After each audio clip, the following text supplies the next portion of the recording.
And that's like the basic standard, hey, my dog doesn't pay attention to me, and or my dog has some fearful confidence issues. If you have a dog that has fearful or confidence issues, that's the exercise you want to do. Hello everybody, and welcome back to the coolest dog training channel right here on YouTube.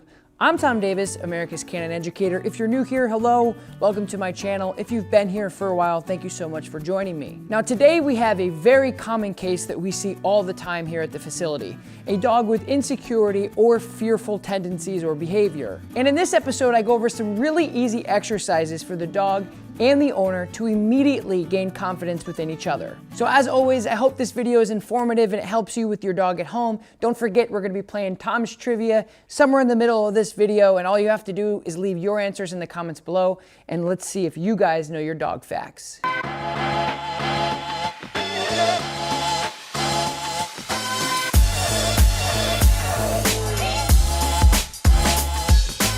Because basically what I like to do is your obedience is going to be your communication.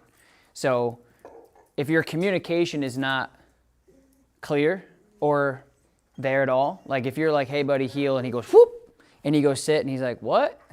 That's where we'll start. But I mean, if he's good with that stuff, then I know I can gauge where we're at. So why don't you just do like basic obedience with him? I just want to see like where your relationship is with him. I just got off the phone with the lady from Australia. If you're having behavioral problems, but you can't communicate,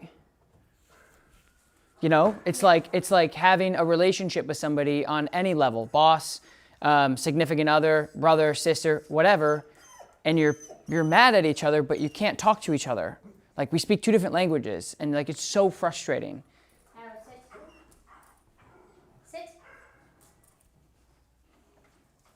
Sit. Sit.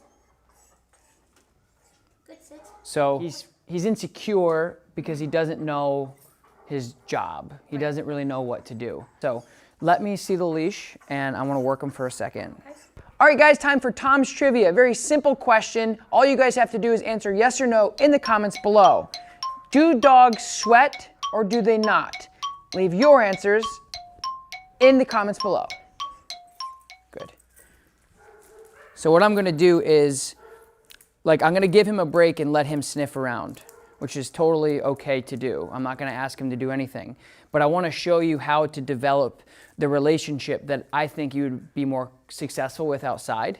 Okay. I want there to be a little bit more engagement, because when you're walking with him, he's very nose to the ground. He's very, and that's fine.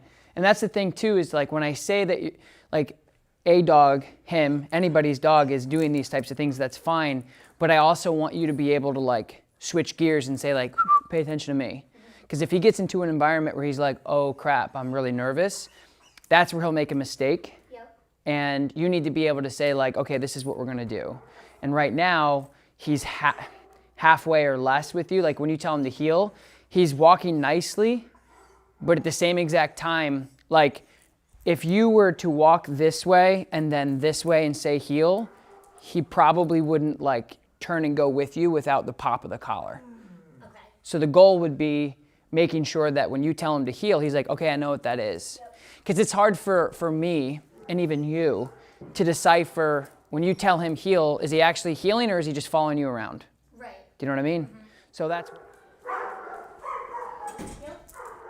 Good. Their snap is so much better than mine. Oh. I'm a professional dog handler, so I've been doing this for 11 years, 7 days a week for 12 to 14-hour days.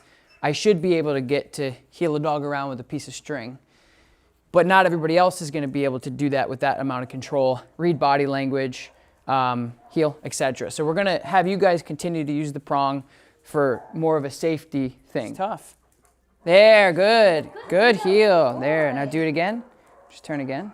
Good heel. And that's like the basic standard, hey, my dog doesn't pay attention to me, and or my dog has some fearful confidence issues. If you have a dog that has fearful or confidence issues, that's the exercise you want to do. Hey, pay attention to me, pay attention, pay attention, pay attention. Okay, yeah, now I'm focused on you and we're moving together, and that's what you want to do. Yeah.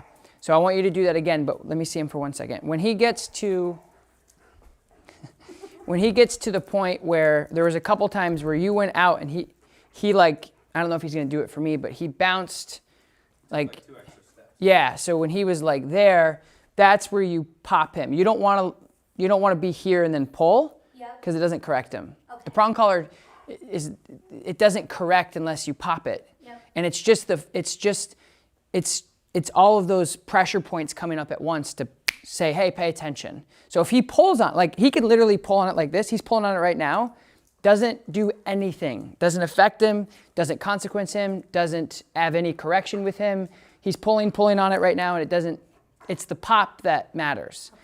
And those prong collars come up in sync, and they go, hey, and he goes, oh, wait, and you go heel, and he goes, what the hell's heel? And then over 5 minutes, he's like, oh, this is heel. So make sure that like if he's there, you give him more of that like pop, Okay. because he'll just keep pulling like he is now. Pulling it, give it- So what I do is I have a 4-foot leash, always like a leather 4-foot leash. I put it here like this, okay? And then I'll just say the dog's name, and then I'll say heel.